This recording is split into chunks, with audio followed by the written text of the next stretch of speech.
This is Where We Live. I'm Lucy Nalpathanchel. Have you ever wanted to hike the Appalachian Trail? Books and movies in recent years may have ignited that spark inside you. After all, the trail is the longest continuously marked footpath in the world. It's roughly 2,190 miles long, and it's right here along the East Coast. I don't want to reach for metaphors, but... No, reach, Bryson, reach. Well, they say the Appalachian Trail is like life. You don't know what's ahead, you don't know what's going to happen next, but you give it your best shot. So on that note, we go? We go. That's Robert Redford as Bill Bryson and Nick Nolte as Stephen Katz in the film adaptation of Bill Bryson's popular book, A Walk in the Woods. Living in New England, it's probably hard not knowing at least one person who's attempted to hike the entire Appalachian Trail, or AT as it's called. Maybe you're one of the 3,000 people annually who do the entire trail or through hike from Georgia to Maine. And before we talk about why people are interested in hiking the AT, we wanted to take a look back at hiking culture in the country. Joining me from the studios of WRTI in Philadelphia is Silas Chamberlain. Silas, welcome to Where We Live. Good morning. Thanks for having me. Before we talk about your book, tell us how you were turned on to hiking and working and living in the woods at times. Well, I grew up in central Pennsylvania in a pretty rural part of York County, and we were able to just pretty much walk out our back door and into the woods and didn't rely on trails, just relied on lots of landowners who were willing to let people walk through their property. And my parents would take me camping into the Appalachian Trail, which runs through parts of central Pennsylvania. So I always had a love for hiking and being outdoors, but it really put it in perspective when I moved to Philadelphia to go to Temple University for my undergraduate degree and realized that, being away from places like that where you can just walk out your door and go hiking really makes those places seem even more valuable. And so as an undergraduate at Temple, I was looking for summer work and happened to stumble upon the Adirondack Mountain Club's professional trail crew. And I went up to the Adirondacks and worked for a summer on trails in the backcountry for 5 days at a time, and really just was exposed to this whole other world of hiking clubs that had thousands of members and had really long histories. And it took me a couple years to sort of return to that idea of really being interested in that and wanting to look into it deeper, but had the opportunity to do that in graduate school. And so that ended up being a lot of the research I did, looking back at those clubs and everything they had contributed over the years. And what did you do when you were working in the club with all of these young men, I think some women too? Oh, sure. Yep. It was men and women.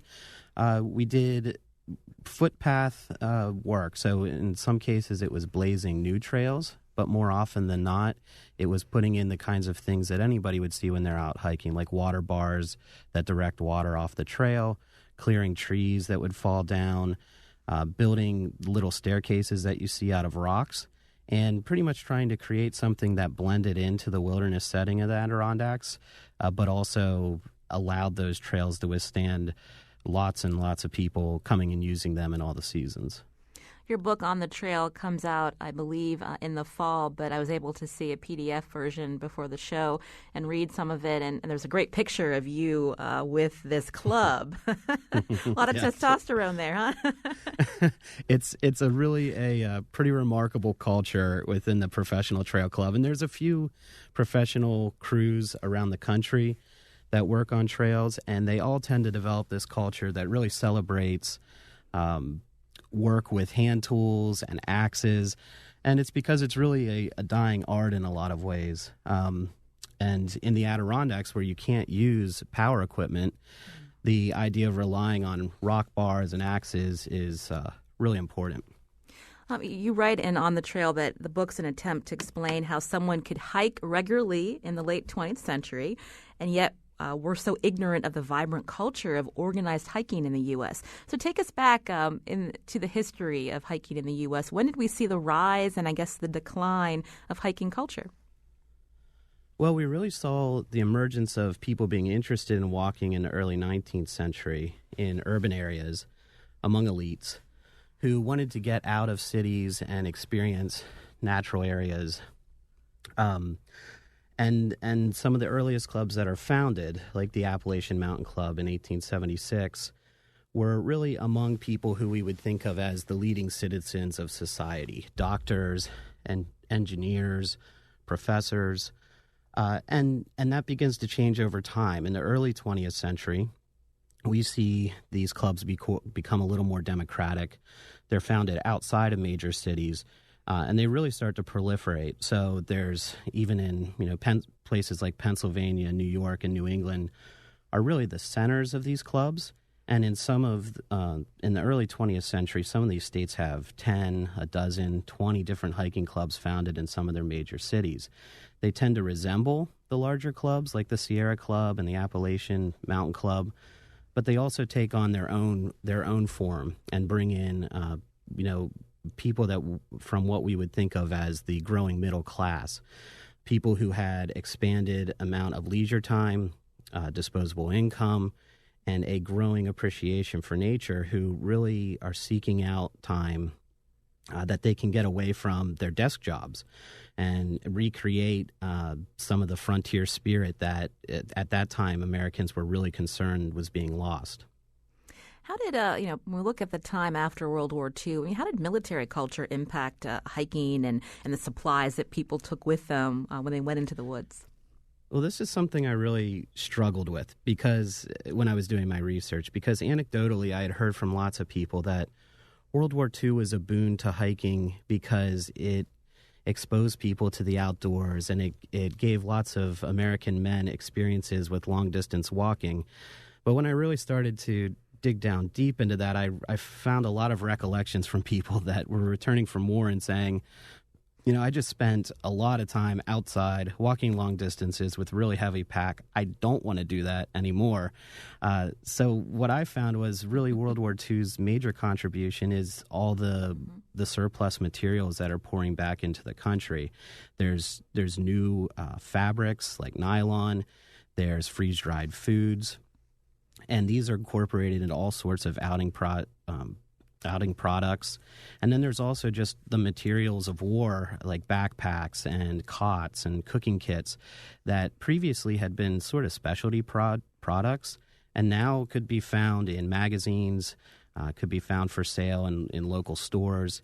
And hikers take advantage of those products right away in lessening their loads that they have in the backcountry and making their time there more comfortable. You mentioned that you were working in college with this Adirondack Mountain Club, doing a lot of that hard work that we take for granted. So most of us, when we think, it's the weekend, let's go out, enjoy the woods, let's do some trails with our family and friends, the trails are there. We're not maintaining them. So there's definitely a shift from working and being part of that culture and doing the work to just expecting that they're there and we should be able to recreate whenever we wanted to. Can you talk about how there was that increase and then how the shift in thinking about hiking changed? Sure. This is a central tension that I find in my research and I talk about a lot in the book, because from the period of the early 19th century to really the 1960s and early 1970s, hiking meant being a member of a club. And if you were a member of a club, it meant that you would spend at least a day a week thinking about the club and spending time with the club during outings. You would be out cutting new trail or maintaining existing trails. You'd be hosting speaking events and showing slideshows to community groups. It was really a defining part of your life if you were a hiker. But in the 1960s and 1970s, that begins to change. There's millions of people that begin hiking for the first time, but most of those people are not becoming members of clubs. They are choosing to hike on their own or with their families. And there's a number of reasons why that happens. In part, it's they can, because they now have this new equipment that's lightweight. There's lots of information available about where to hike and how to hike. There's easy access to maps. And there's high rates of personal automobile ownership that allow you to get out and on your own.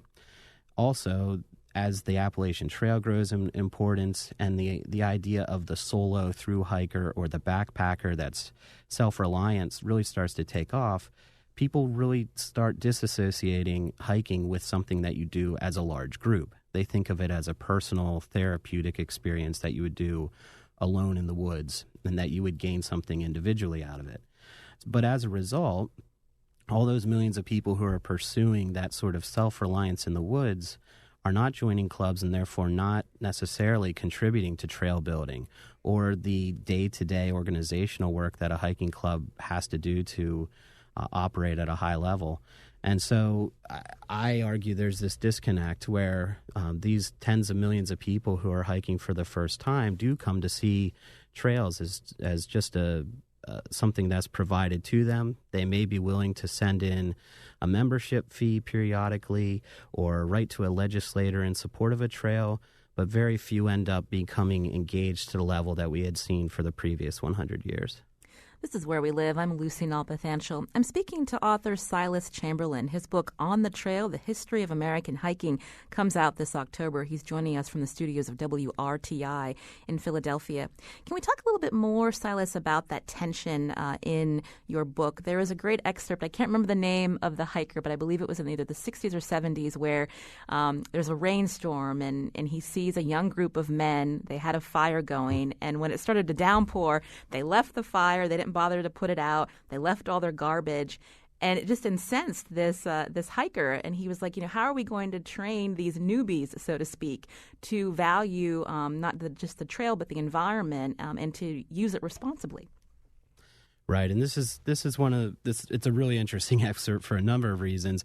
That's actually someone talking about why the magazine Backpacker magazine was first published in the 60s, and the editors of Backpacker and the early contributors thought of that magazine as a way to spread this idea of what we now know as leave no trace hiking.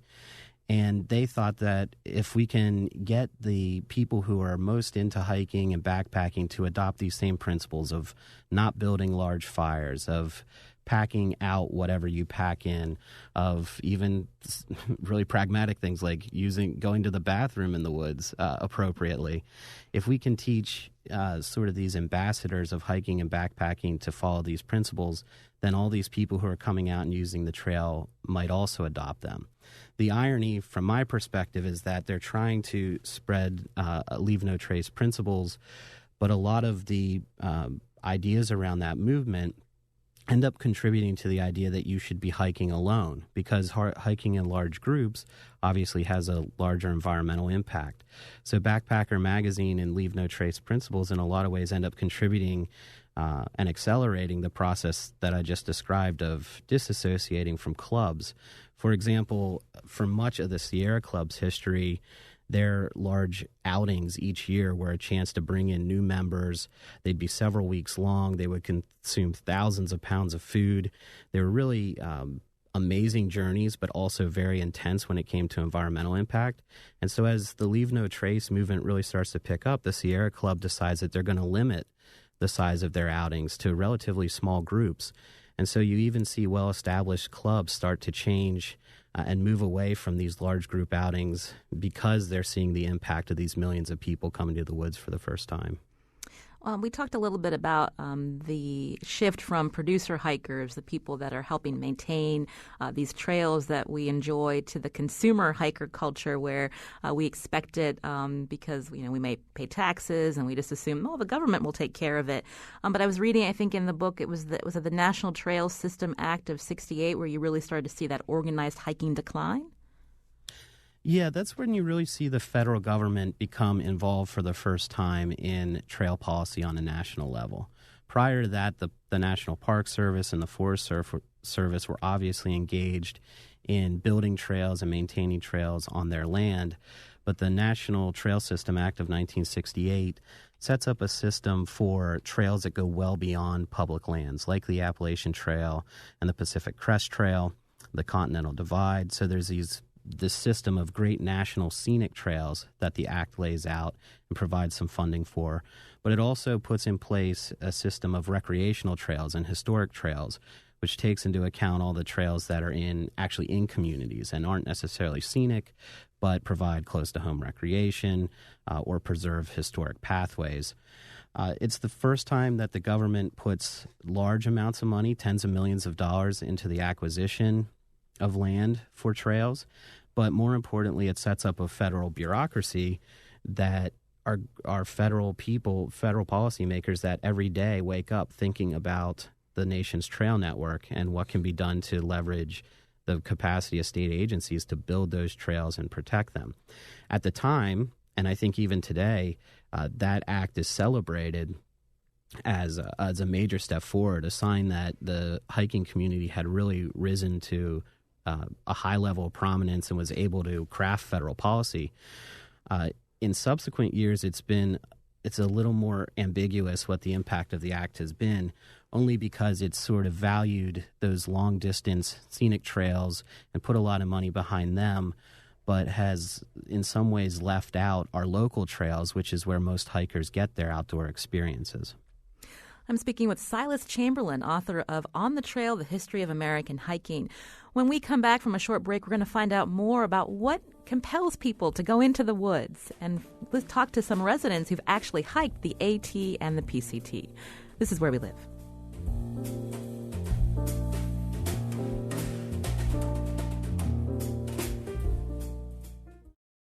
This is Where We Live. I'm Lucy Nalpathanchel. Imagine, if you would, a community that stretches more than 2,000 miles from Georgia to Maine, where you can literally walk almost the entirety of the East Coast in about 6 months or less. Well, it's no dream, thanks to the dedicated volunteers who've created and continue to steward the wonder that is the Appalachian Trail. That's an excerpt written by Olivia Acosta on the blog for the Appalachian Trail Conservancy. Today, Where We Live, we're talking about hiking culture. We're looking back at the history of hiking with author Silas Chamberlain. His new book, due out in October, is called On the Trail, The History of American Hiking. Have you hiked the entire Appalachian Trail or Pacific Crest Trail? Why do you do it? I wanted to go back to you, Silas. You grew up in central Pennsylvania, not far from where the AT passes through the state. Did you spend a lot of time hiking that trail? We would go there periodically, but that's part of what I find really funny is that we live so close to the Appalachian Trail, but we really didn't go there a lot. We, like I said at the onset, that we didn't really look for trails for hiking. We looked for open space that was just the open woods, maybe walk along the banks of a creek or up a small stream, and we would go to the Appalachian Trail to see. Almost like a spectacle, see people that were doing long-distance hiking with backpacks. And so that was a world that was sort of foreign to me. And to be honest, I haven't hiked. I've hiked almost the whole Appalachian Trail in Pennsylvania, but not any beyond that. And so I don't consider myself a thru hiker in any sense, but I think I represent the tens of millions of Americans who hike periodically, a couple miles here, a couple miles there. I like to take my daughter out for walks on our local trail network in the Lehigh Valley in eastern Pennsylvania. But I've always been envious of the people who have hiked the Appalachian Trail, but I don't see that in my future. I wanted to join now with Sam Ducharme. He's a Connecticut resident and someone who has been a thru hiker on the AT. Hi, Sam. Welcome to Where We Live. Well, good morning. So, Sam, why'd you do it? Well, I'm as you know, I'm a Connecticut resident, and but I spend a lot of time up in Maine, and I've been looking at Katahdin, which is the northern terminus of the Appalachian Trail, and climbed it several times. And each time I go up there, I see this group of people just almost looking at the sign and with tears, and it meant so much. And talking to them, kind of got an interest in the trail. Mm-hmm.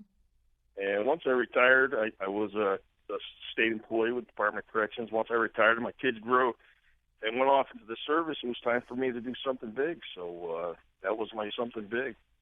It's interesting you said when you retired, because I like to hike a lot with my family, but the idea where I could actually take 6 months to do the AT, I mean, it seems impossible now with 2 young ones in the house as well. But how did you prepare for the AT? I didn't have much preparation. I decided in February that I was going to go and do it in March. So I basically went down to REI, bought a backpack, and threw my hammock in it, and got a plane ticket down to Atlanta. And I decided just to walk home. And I figured, how hard could it be? It's just walking, right? Well, you know, sense of direction's a good thing too. Yeah. I mean, I was in for some hard lessons. Yeah. Well, tell me, what were some of those hard lessons? Well, first of all, down south, you think of Georgia and the mountains down there. You just think, nice rolling mountain. It was pretty rigorous, and I'm not a hiker. I mean, the longest hike I had hiked was literally climbing up and down Mount Katahdin every now and then. And So on the second day, when I hit 16 miles, that was officially my longest hike ever, and I wasn't physically prepared for it. So it was pretty strenuous in the beginning till I got into condition and hiker shape, they call it. I was looking at some of the facts on the AT Conservancy site, and they say that Virginia is home to the most miles of the AT, about 550. West Virginia has 4 miles. Maryland and West Virginia are the easiest states to hike. New Hampshire and Maine are the hardest. So how did you, I guess, obviously there was some lessons learned in terms of like stiffness the next day when you walked if you weren't a constant hiker. But talk about like supplies and how did you replenish those supplies? Did you go into town a lot? And what was that like? Yeah, luckily for us, the Appalachian Trail is on the East Coast, which, 2/3 of the population in this country live close by. So every few days you come out of town, and if you needed supplies, it was an easy resupply. The towns, we call them trail towns, the towns that are near the trail, they are pretty well prepared. They set up. I mean, they know what to stock, and really the people in the community are a great help. They often pick us up without even us sticking our thumbs out, and bring us down to Walmart to get food or socks or whatever you need. So all along the trail, there are places where you can come out of the backcountry and go resupply, and a lot of hikers have their supplies set up in advance, and they have somebody at home that they can. Now we all have cell phones, and we can text them and say, hey, we're going to be in such and such town. You send a box to the post office, and we'll pick it up there. And it's a lot easier than it probably was 15 years ago for the thru hikers and earlier, where they didn't have that modern day convenience. Also on the phone with us is Denise Horan, a Connecticut resident, also a thru hiker. So she hiked from, I believe, Georgia all the way up to Maine. Hi, Denise. Welcome to Where We Live. Hi, Lucy. How are you? I'm well. So we're hearing from Sam that he didn't really prepare. He just went and thought, how hard is it? So what made you want to go on to the AT, and how did you prepare? Well, we all have dreams in life, and when I was 16 years old, I, with my family, did a trip up into the White Mountains, which are just absolutely beautiful, and came across some thru hikers, and I said to myself, one day I am going to complete this dream, and I'm going to do this. So ever since I was 16, and I will let you know I'm 55 right now, I've always had this dream to complete the trail. I have a busy life, run a couple businesses with my husband, and have 3 children that are in and out of college, high school. But I said, I've got to do it now, or else my body is not going to allow me to wait till I'm any older. So I started training, and I trained for over 2.5 years, something much different than Silas. I mean, not Silas, than your previous Sam. And I met with 2 other women and in a group of people, and we practiced 3 times a year. We would go on week and a half to week trips and just get our legs on the trail. And they were at different parts of the trail, so I kind of got a little taste of what it was like a little bit down south, the center of the trail, and up north. And I think that training helped me, but you're never fully prepared until you're actually walking day to day. Silas Chamberlain's on the phone, in studio from Philly, author of On the Trail, The History of American Hiking. Something that Denise said, Silas, that she was hiking with some other women. In your book, with the organized hiking clubs in the 20th century, these clubs were very welcoming to women, right? Yes, almost from the earliest years. In fact, there's some predecessor clubs to the Appalachian Mountain Club that were formed even earlier in the 19th century. And in some cases, the leaders of those clubs were exclusively women.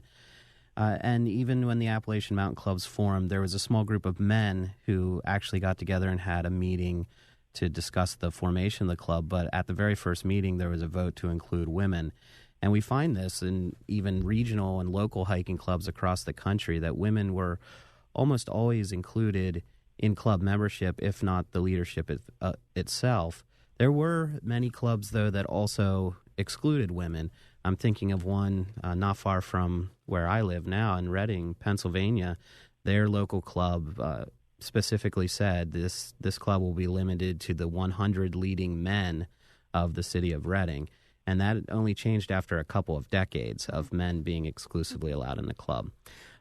You do find, though, some disappointing rhetoric, even amongst clubs that allowed men and women, about women not, even though women were in photos on top of mountains, there were always comments in there that said, well, of course, you know, you have to be careful to take a woman on this hike because she wouldn't wear the proper clothing, or it requires a lot of climbing, even though it had been proven over and over again that women could easily do what the men were doing. How do you feel about that, Denise? So you were hiking with other women. Obviously, I've heard on the AT you see lots of people. As a woman, did you see a lot of women, and did you ever worry about safety? As far as seeing women, absolutely. There are women on the trail. Women my age, probably not as many older women, but there were women. I'm talking about through hikers, as far as people just hiking on the trail, and there's a lot of recreation, like Sam mentioned and Silas mentioned. The trail does run across a lot of cities and towns, so a lot of people utilize the trail, so there were always, females on the trail. But as far as through hiking, not as many women. I'm not sure the exact statistics, but I know there were a lot more men that were through hiking than women. But no, as far as safety, I never felt, threatened or nervous about anything. But having said that, you do have an instinct that you start to get, and, you make good decisions about things. You're wise about, where you set up your tent and, hanging clothes, for example, making sure you're not hanging pink things outside of your tent and things like that, maybe not setting your tent up close to a road. You're wise as you hike. I also carried a spot locator, which is a satellite communicator that if something ever happened, I was able to, if there was no cell service, still get out an emergency, an indication that there was something wrong. This is Where We Live. I'm Lucy Nalpathanchel. We're talking about hiking culture and the history of hiking. Kirk is on the line from Florida. Kirk, welcome to Where We Live. Hi, thank you for having me. My name's Kirk, and my wife's name is Cindy Sinclair, and we met through hiking on the Appalachian Trail in 1980, and we did a lot of backpacking back then, but we also have done a lot of backpacking recently as sort of therapy. She has early onset Alzheimer's, and it helped a little bit, but when she got advanced enough, the long distance hiking didn't help her. But I was able to witness how culture has changed from the 1970s, 80s hiking to now. I mean, my wife actually was the first woman to hike the Continental Divide Trail. I was the third person to get the Triple Crown, which is the AT, the Pacific Crest Trail, and the Continental Divide Trail. But back then, in the 70s, 80s, there's like heavy equipment, heavy gear, and because of that, people were out, hike less miles a day, and were out for longer in between towns. And I would say it was sort of more of a living deliberately kind of thing back in the 70s and 80s. And when we most recently did it in 2014, which is right at the Pacific Crest Trail, right after Wild came out, it seems to be more like a recreational sport for people now, which, sometimes it was a recreational sport for me as well. But just in general, it seems, because now people have lighter gear, they hike longer miles, and they're out there for less time in between the town stops. Also, another big difference I'd like to comment on is back in the 70s, there were no guides letting you know where all the trail magic or trail angels are. And now, back then, it was unexpected. It happened all the time.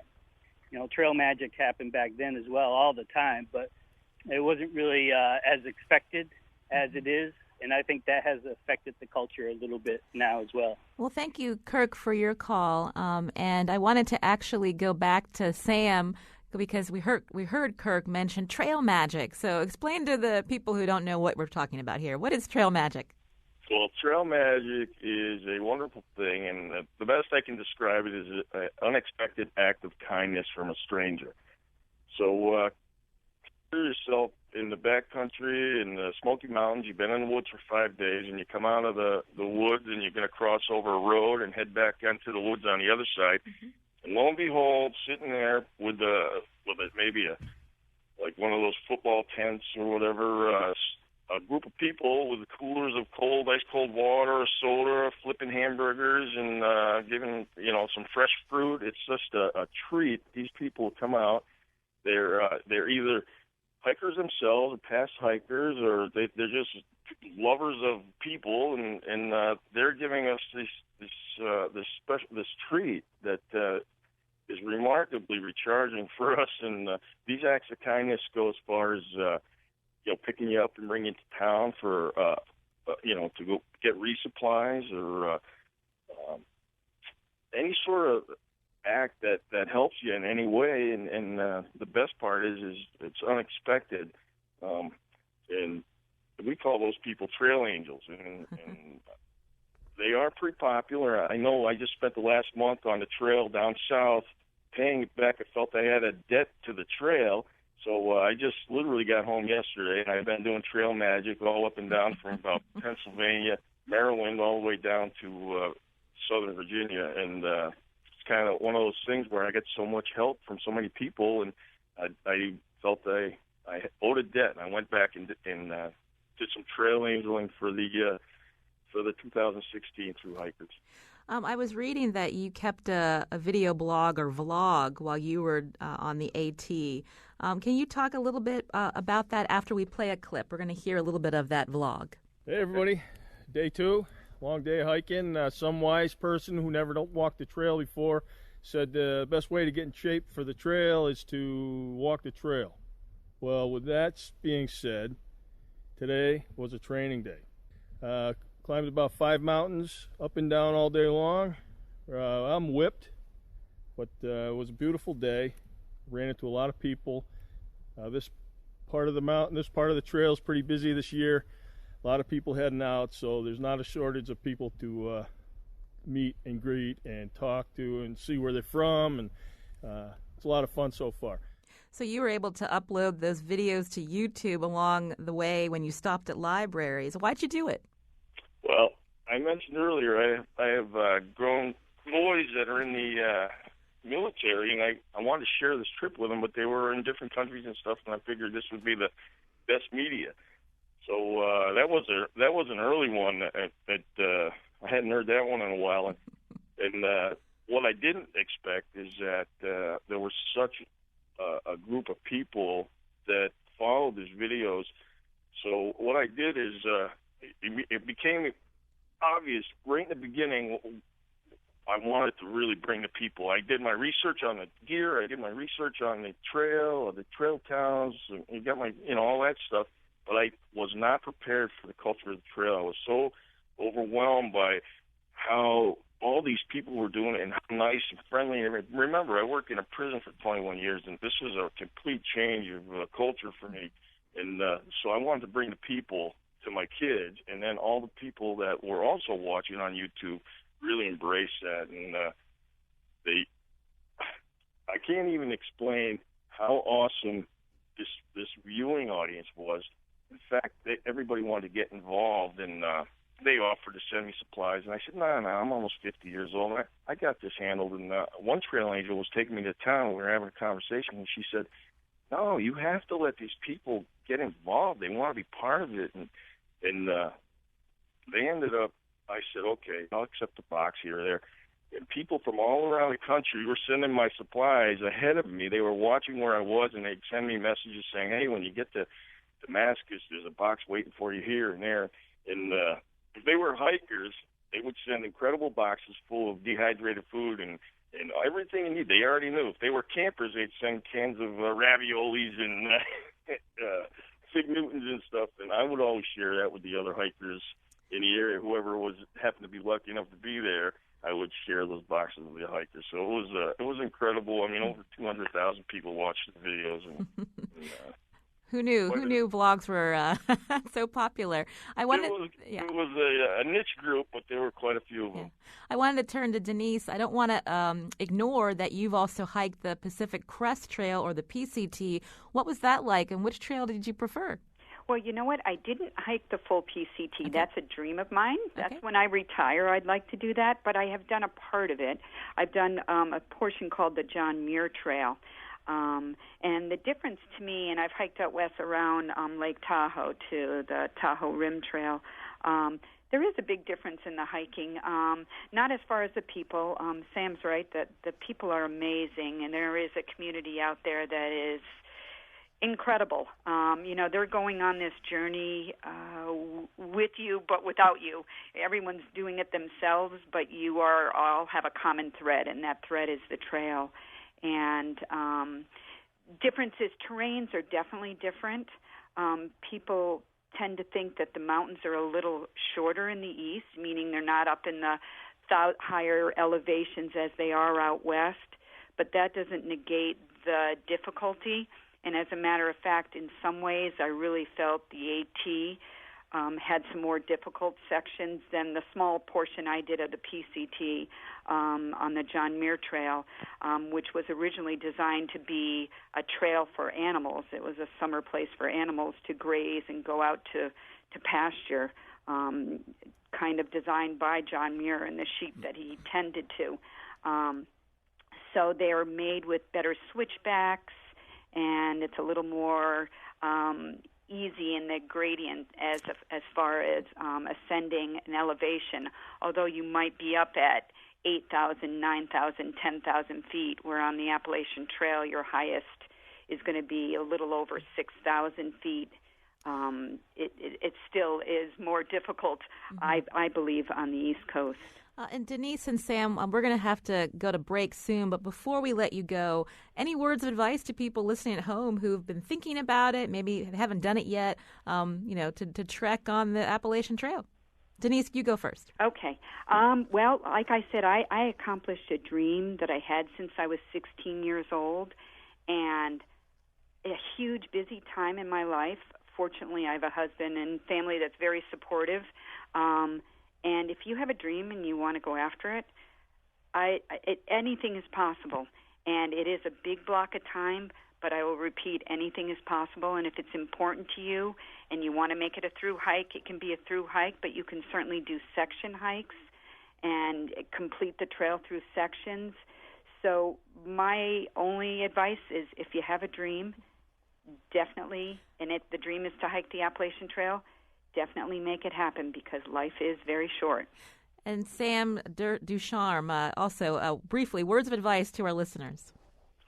Well, my biggest advice is this: if you even have an interest, go try it for a few days. Take a little section hike. You will get the bug, and then when it comes literally and figuratively.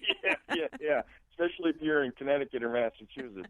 But and then when you do go out, take your time and enjoy it. Just don't put pressure on you for the miles. Just enjoy it. Just like a cruise ship. Everybody goes in the same direction back and forth, but what makes the trip special is the little side excursions you take and enjoying the view and going out and checking out that waterfall. It might be a quarter of a mile off the trail. Enjoy it and take your time. I want to thank Sam Ducharme, a Connecticut resident. He hiked the Appalachian Trail. Also Denise Horan, another resident and through hiker. When we return, we're going to hear more from Eric Hammerling, who's the executive director of the Connecticut Forest and Park Association. I also want to thank Silas Chamberlain, author of On the Trail, The History of American Hiking. It comes out this October. Thank you so much, Silas. Thank you. This is Where We Live.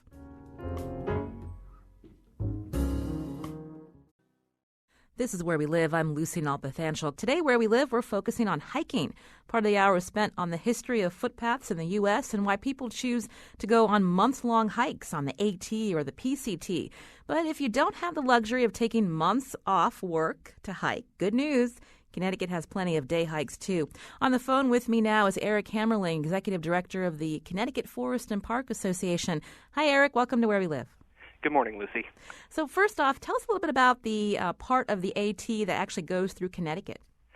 Sure. There's about 56 miles of the Appalachian Trail that goes through the northwest part of Connecticut, through the Housatonic Valley. It actually crosses the Housatonic River a couple times. And as it turns out, that section of trail used to be one of the blue-blazed hiking trails that was originally blazed by one of the members of CFPA's the Trails Committee, Ned Anderson, who in 1929 to 32 was taking care of those trails and keeping them blazed.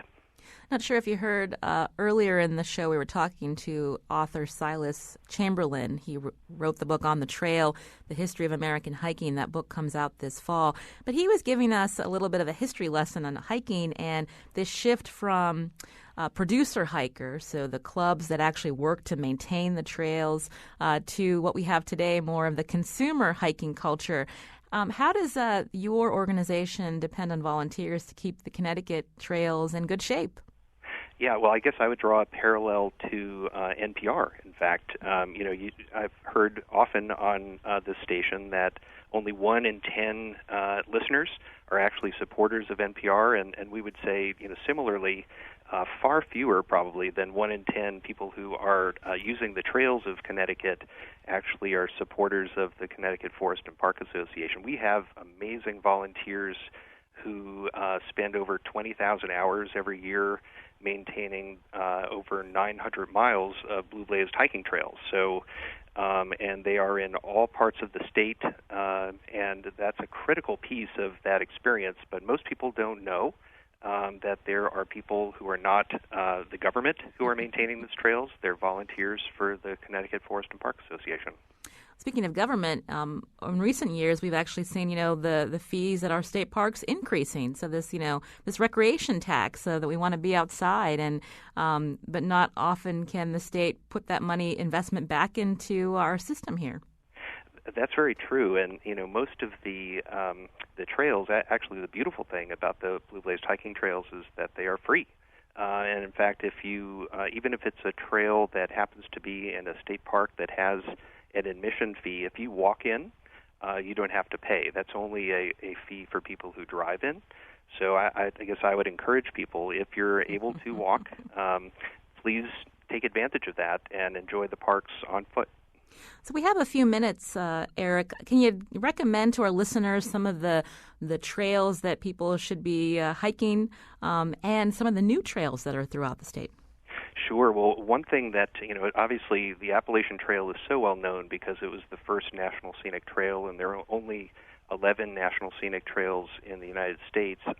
But the newest national scenic trail also has a very important role in Connecticut and in Massachusetts, and that's the New England Trail, which is a combination of some trails that people may be more familiar with, like the Metacomet, the Mattabeesit, the Monadnock Trail up in Massachusetts.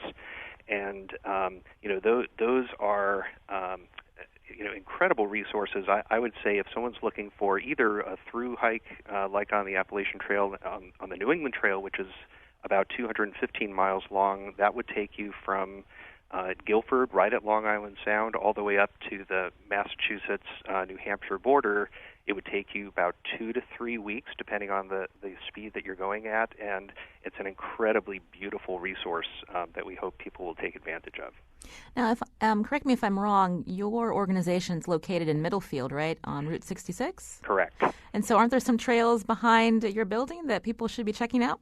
Yes, actually, those are the newest trails within the Blue Blazed hiking trail system, which, as I mentioned before, it's over 900 miles of trail.